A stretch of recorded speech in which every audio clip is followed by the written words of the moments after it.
សូមជម្រាបសួរប្រិយមិត្តថ្ងៃនេះខ្ញុំសូមជូននៅសំណួរ3បន្ថែមទៀតព័ន្ធទៅនឹងជីវវិទ្យាថ្នាក់ទី12យើងដើម្បីត្រៀមការប្រឡងជំនាញទី1ដែលនឹងប្រព្រឹត្តទៅនៅក្នុងខែ2បាទ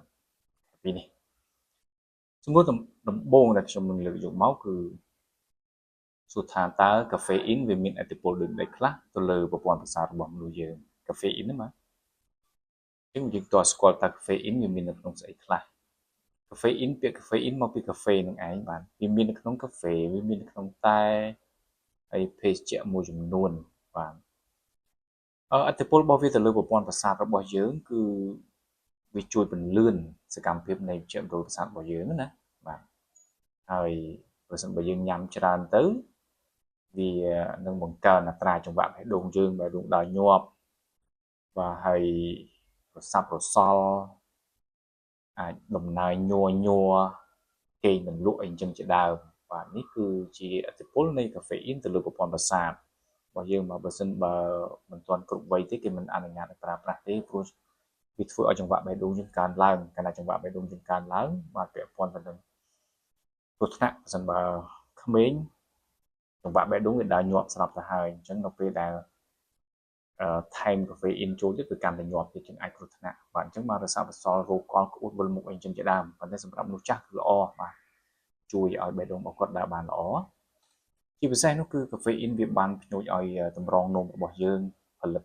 ទឹកនោមច្រើនបាទអញ្ចឹងអ្នកដែលញ៉ាំតែញ៉ាំកាហ្វេអីចឹងតិចតិចគាត់ចូលបន្ទប់ទឹកដើម្បីបន្ទប់បងបាត់ចឹងតូចអញ្ចឹងណាបាទនេះគឺជាឥទ្ធិពលរបស់វាហើយបាទសំណួរទី2គឺគេសួរថាគេនិយាយថាភ្នែកនឹងគ្មានប្រយោជន៍ទេប្រសិនបើគ្មានខួរក្បាលជាអ្នកបកស្រាយបាទតើពិតដែរឬទេភ្នែកវានឹងគ្មានប្រយោជន៍ប្រសិនបើគ្មានខួរក្បាលជាអ្នកបកស្រាយតើពិតដែរឬទេបាទអ្នកសិក្សាគឺបានដឹងហើយថាភ្នែករបស់យើងវាប្រៀបដូចជាម៉ាស៊ីនថតដូចជាកាមេរ៉ាថតអញ្ចឹងបាទអញ្ចឹងនៅពេលដែលថតកាមេរ៉ាថតក្រឹបវាគ្រាន់តែអាចបង្កើតបានជារូបភាពនៅក្នុង file ហ្នឹងទេនៅក្នុងម៉ាស៊ីនហ្នឹងទេតែបើយើងមិនផ្តិតរូបនឹងចេញមកខាងក្រៅទេយើងក៏មិនអាចមើលឃើញដែរប៉ុន្តែឥឡូវគឺមានកាមេរ៉ា digital យើងអាចមើលឃើញរូបភាពប៉ុន្តែរូបភាពនៅក្នុងម៉ាស៊ីនអត់អាចចេញក្រៅបានទេអញ្ចឹងដើម្បីឲ្យរូបភាពនឹងអាចចេញក្រៅមកបានទាល់តែយើងយកវាទៅផ្តិតជារូបភាពនឹងចេញមកបាទអញ្ចឹងភ្នែកដូចជាកាមេរ៉ាហើយកន្លែងផ្តិតរូបភាពគឺជាខួរក្បាលរបស់យើងបាទអញ្ចឹងប្រសិនបើមានតែកាមេរ៉ាអត់មានកន្លែងផ្តិតរូបភាពប្រិយមិត្តគិតមើលថាតើរូបភាពនឹងចេញមកខាងក្រៅបានទេបាទដូចគ្នាដែរភ្នែកវាគ្រាន់តែជាសរីរាង្គមួយដែលមាននាទីក្នុងការប្រមូលផ្ដុំកម្មស្មេពន្លឺបាទពីខាងភ្នែកឆ្វេងខ្លះពីខាងភ្នែកខាងស្ដាំខ្លះព្រោះភ្នែកឆ្វេងភ្នែកស្ដាំអត់ទទួលពន្លឺស្មើគ្នាទេអញ្ចឹងនៅពេលដែលពន្លឺនេះចូលទៅដល់ក្នុងភ្នែកតាមរយៈភ្នែកឆ្វេងនិងភ្នែកស្ដាំទៅដល់ស្ទប់រេទីនវានឹងបង្កើតបានជារូបភាពរបស់វត្ថុដែលយើងបានមើលហ្នឹងហើយរូបភាពហ្នឹងមានលក្ខណៈកលាប់ចោលក្រោមយើងបានដឹងហើយណាអញ្ចឹងក្រោយពេលដែលរូបភាពកើតលើស្ទប់រេទីនហើយនៅខាងក្នុងភ្នែកយើងហ្នឹងវាត្រូវបាន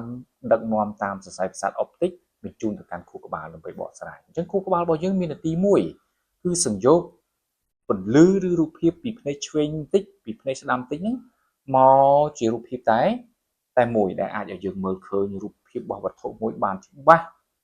ហើយអាចមើលឃើញនៅវិមាត្រទាំង3របស់វត្ថុបានវិមាត្រទាំង3នោះរួមមានទំហំរបស់វត្ថុប្រវែងរបស់វត្ថុនិងរូបរាងរបស់វត្ថុហ្នឹងបាទអញ្ចឹងបើអត់មានខួរក្បាលជាអ្នកបកស្រាយពីវិមាត្រទាំង3នឹងទេសួរថាតើភ្នែកនឹងអាចមើលឃើញដែរទេអត់ទេមែនទេបាទមានតែខួរក្បាលមួយគត់ដែលអាចវិនិច្ឆ័យបានថារូបរាងរបស់វត្ថុបែបណាប្រវែងប៉ុណ្ណាទំហំវាប៉ុណ្ណាខួរក្បាលអ្នកបកស្រាយអញ្ចឹងភ្នែកនឹងគ្មានប្រយោជន៍ប្រសិនបើអត់មានខួរក្បាលបកស្រាយសំណួរចុងក្រោយរបស់យើងគេឲ្យយើងពណ៌នាអំពីកំណត់ថង់អំព្រីយ៉ុងឬគេហៅថាថង់កំណត់ថង់អំព្រីយ៉ុងឬថង់កំណត់នេះវាកើតចេញពីកោសិកាមេមួយរបស់អូវុលដែលបានរងមេយកបង្កើតបានជាស្ពរអាប្លូអ៊ីត4ប្រិមិត្តបាទបង្កើតបានស្ពរអាប្លូអ៊ីត4ប៉ុន្តែស្ពរ3បានងាប់បាត់ទៅវិញចំណែកស្ពរមួយដែលនៅសល់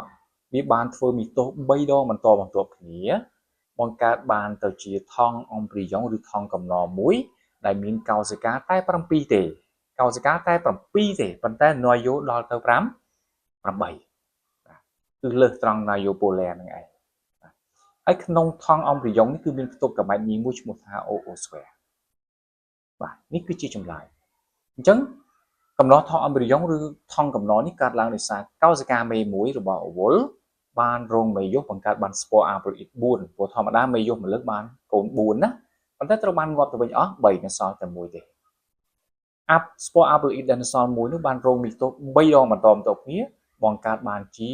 ថង់កំណត់ឬគេហៅថាថង់អំប្រយ៉ុងនឹងឯងដែលមានផ្ទុកសំទោសដែលមានកោសិកា7ហើយណាយយក8និងមានផ្ទុកកាម៉ែតញីមួយឈ្មោះថា OO square សូមអរគុណប្រិយមិត្តសូមអរគុណគុណដែលបានតាមដានទស្សនាវីដេអូរបស់ខ្ញុំពាក់ព័ន្ធទៅនឹងសំណួរជីវវិទ្យាថ្នាក់ទី12សម្រាប់ត្រៀមឈ្មោះទី1នេះតាំងពីដើមរហូតដល់ចប់សង្ឃឹមថាជួបគ្នានៅវីដេអូក្រោយបន្តទៀតខ្ញុំនឹងពំនាំនៅសំណួរនិងចម្លើយបាទប្លែកៗដែលមានប្រយោជន៍សម្រាប់ការរៀនសូត្ររបស់កូនៗបន្តទៀតអរគុណប្រិយមិត្តសូមអរគុណសូមជម្រាបលា